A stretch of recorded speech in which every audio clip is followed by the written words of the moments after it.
किसी ने बाबा जी से पूछा, मैं पहली बार डेरे में आया हूं, दिल को इतना सुकून मिला है कि अब वापस जाने का मन नहीं करता। मैं यहीं रहना चाहता हूं, आपके पास। बाबा जी ने उत्तर दिया, बेटा, ये मन की कल्पना होती है।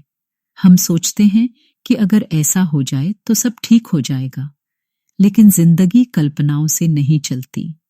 अगर तुम सच में यहीं रुक जाओगे तो कुछ समय बाद यहां भी परेशानियां नजर आएंगी। मन आसान रास्ता खोजता है, लेकिन हमें हर जिम्मेदारी होश और संतुलन से निभानी चाहिए। किसी बीवी ने भावुक होकर पूछा, जब भी मैं आपके दर्शन करती हूं, मेरी आंखों से आंसू निकलते हैं, शरीर कांपने लगता है। ऐसा क्यों? बाबा जी ने उत्तर दिया, बेटा, जहां भावना सच्ची होती है वहां मन अपने आप भावुक हो जाता है। खुशी में हम हंसते हैं और प्रेम में आंखें भर आती हैं। ये सच्चे समर्पण का असर है। किसी भाई ने कहा, बाबा जी, कई जन्मों के बाद अब दर्शन हुए हैं, कृपा करो इस जन्म में बख्श दो। बाबा जी ने उत्तर दिया, बेटा, सिर्फ कहने से कुछ नहीं होता। बख्शिश मेहनत से मिलती है, रूहानी दौलत भजन बंदगी से मिलती है। अपने कर्म सुधारो, सिमरन करो, मालिक खुद मेहर करेगा। किसी ने पूछा, बाबा जी, मेरी दुकान कुछ समय ठीक चलती है, फिर रुक जाती है, इससे मैं बहुत चिंतित हो जाता हूं। बाबा जी ने उत्तर दिया, बेटा, जैसे दिन के बाद रात आती है, वैसे ही जीवन में उतार चढ़ाव आते हैं। मेहनत करते रहो, फल अपने समय पर मिलेगा। समर्पण और निरंतरता जरूरी है। किसी बीवी ने दुखी होकर पूछा, बाबा जी, मैंने 1988 में नामदान लिया, लेकिन आज तक शब्द धुन नहीं सुनी। बाबा जी ने उत्तर दिया, बेटा, चिंता मत करो, धुन भीतर ही है, सुनाई न देना आंतरिक स्थिति पर निर्भर है। मन को स्थिर करो, अभ्यास जारी रखो, एक दिन वो अनहद नाद तुम्हारे अंदर गूंज उठेगा। एक बुजुर्ग ने श्रद्धा से कहा, बाबा जी, मैं कोई सवाल नहीं लाया, बस एक मंगता बनकर आया हूं। बाबा जी ने उत्तर दिया, बेटा, हम सब मांगते हैं, हर कोई कुछ न कुछ मांग रहा है। हमें मालिक से कुछ नहीं मांगना, बस भक्ति करनी है, उसकी रजा में जीना है, वही सबसे बड़ा वरदान है। किसी ने पूछा, अगर अनजाने में कोई कीड़ा हमारे नीचे आ जाए और मर जाए तो क्या ये भी कर्म बनते हैं?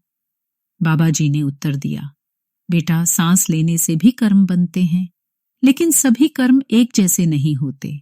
जो कर्म जानबूझकर किए जाएं वो गंभीर होते हैं। सजग रहो, करुणा रखो। किसी भाई ने अनुभव साझा किया, बाबा जी, जब भी मेरे मन में बहुत सवाल होते हैं, मैं सत्संग में चला जाता हूं। बिना पूछे ही जवाब मिल जाते हैं। क्या आप पहले से जानते हैं? बाबा जी ने हंसकर उत्तर दिया, तो बेटा, सत्संग में जवाब नहीं मिलने चाहिए क्या? सत्संग हर किसी के लिए होता है।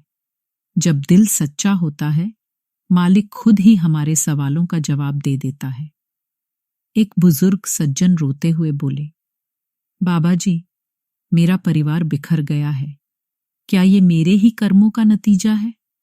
बाबा जी ने उत्तर दिया, बेटा, किस्मत ही मिलाती और जुदा करती है, मगर एक रिश्ता ऐसा है जिसे संभालना चाहिए, मालिक से हमारा रिश्ता। वही सच्चा है, वही अटूट है। एक बहन जी ने भावुक होकर कहा, बाबा जी, मैं बहुत नालायक हूं, भजन सिमरन नहीं होता, मन भटकता है। बाबा जी ने मुस्कुराकर कहा, बेटा, यहां लायक कौन है? हम सब उसकी दया पर जीते हैं। अगर मैं तुम्हारे लिए सिमरन करूं तो तुम्हारे हिस्से क्या बचेगा? खुद प्रयास करो, वही आत्मा को बदलता है। वही बहन बोली, बाबा जी, मेरे बच्चों को अच्छी समझ और समृद्धि देना। बाबा जी ने उत्तर दिया, बेटा, अगर घर का वातावरण अच्छा, शांत और सच्चाई से भरा होगा तो बच्चे खुद सीख जाएंगे। हम जैसा खुद बनेंगे, बच्चे वैसा ही बनेंगे। एक लड़की ने रुआंसी होकर पूछा, बाबा जी, शादी के 2 साल बाद मेरे पति का निधन हो गया। अब मायके में हूं, परिवार दोबारा शादी के लिए कहता है, मैं क्या करूं? बाबा जी ने उत्तर दिया, बेटा, अकेले जीवन चलाना आसान नहीं होता। माता पिता सदा साथ नहीं रह सकते। उनकी बात ध्यान से सुनो, सोचो और धैर्य से निर्णय लो।